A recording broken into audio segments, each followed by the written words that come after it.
নমস্কার বন্ধুরা, কেমন আছেন সবাই? আশা করছি সকলেই ভালো আছেন।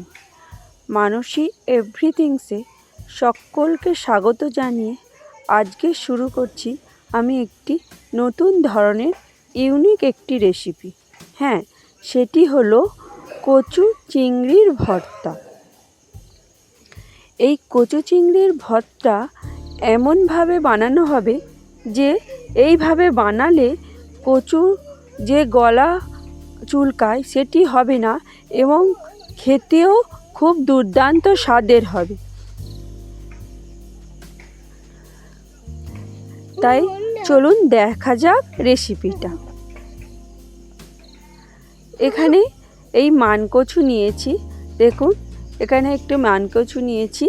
সেই কচুটাকে এইবার এমন করে কেটে নেব, খোসা ছাড়িয়ে কেটে নেব। খোসা ছাড়িয়ে টুকরো টুকরো করে কেটে নিতে হবে। আমরা এখানে বটি ব্যবহার করছি, আপনারা চাইলেন ছুরি কিংবা চাকু যা ইচ্ছা দিয়ে এটিকে এরকম ছোট ছোট করে কেটে নিতে হবে। আর এর জন্য লাগবে নারকেল। এখানে একটি গোটা নারকেলকে ছাড়িয়ে সেটিকে কুড়ুনির সাহায্যে কুড়ে নেব।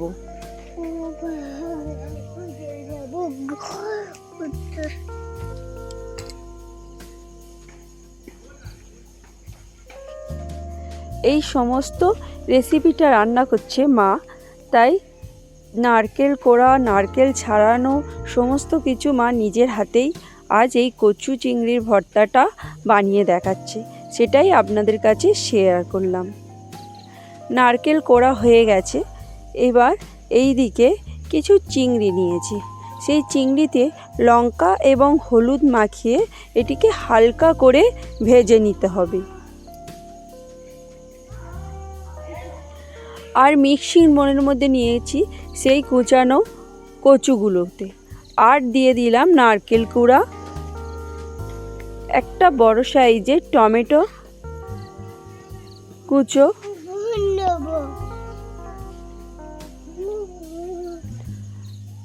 4-5টা কাঁচা লঙ্কা, ঝালটা যে যার স্বাদ অনুসারে, আর দিয়ে দিলাম সেই চিংড়ি ভাজাগুলো। দিয়ে এতে একটু সামান্য জল অ্যাড করব যাতে মিক্সিতে ঘোরাতে সুবিধা হয়। জল অ্যাড করেই এটিকে একটা স্মুথ পেস্ট বানিয়ে নেব। এইভাবে একটা স্মুথ পেস্ট বানানো হয়ে গেছে। এইদিকে কড়াতে তেল দিয়ে তার মধ্যেই দিয়ে দিয়েছি একটা বড় সাইজের পেঁয়াজকে, সেটিকে হালকা লাল লাল করে ভেজে নিতে হবে। লাল লাল করে ভাজা হয়ে গেছে, এর মধ্যে দিয়ে দিলাম একটা বড় চামচ আদা রসুন বাটা। আদা রসুন বাটাটা দিয়ে পেঁয়াজের সঙ্গে ভালো করে ভেজে নিতে হবে। একটু সময় দিয়ে ভালো করে কষিয়ে নিতে হবে যাতে আদা রসুনের কাঁচা গন্ধটা না থাকে। আদা রসুন পেঁয়াজটা ভালো করে ভাজা হয়ে গেলেই এর মধ্যে দিয়ে দেব সেই কচু চিংড়ি আর নারকেলের পেস্টটা। এইবার এর মধ্যে জয়েন করলাম 1 চামচ নুন, 1 চামচ হলুদ ও 1 চামচ লঙ্কা গুঁড়ো। সমস্ত জিনিসগুলোকে দিয়ে কড়ার মধ্যে ভালো করে কষিয়ে নিতে হবে। কষানোর সঙ্গে সঙ্গে এর মধ্যে যে এক্সট্রা জলটা থাকবে সেটা শুষে নেবে এবং এটি একটা টাইট ভাব এসে যাবে। আর সমস্ত জিনিস থেকে একটি খুব সুন্দর সুস্বাদু গন্ধ আসবে, তখনই বুঝে নিতে হবে যে এটি তৈরি হয়ে গেছে। আমার কচু বাটার ভর্তাটা রেডি হয়ে গেছে। এইবার এটি আমি প্লেটে তুলে নিচ্ছি। প্রয়োজনে আপনারা উপর থেকে একটু লেবুর রস ছড়িয়ে দিতে পারবে, তাহলে আরও এটি খেতে সুস্বাদু হবে।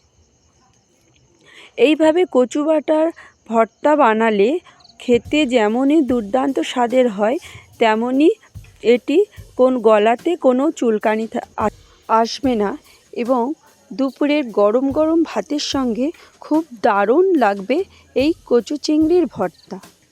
তাই আমার রান্না ভালো লাগলে অবশ্যই লাইক, শেয়ার এবং সাবস্ক্রাইব করার অনুরোধ রইল।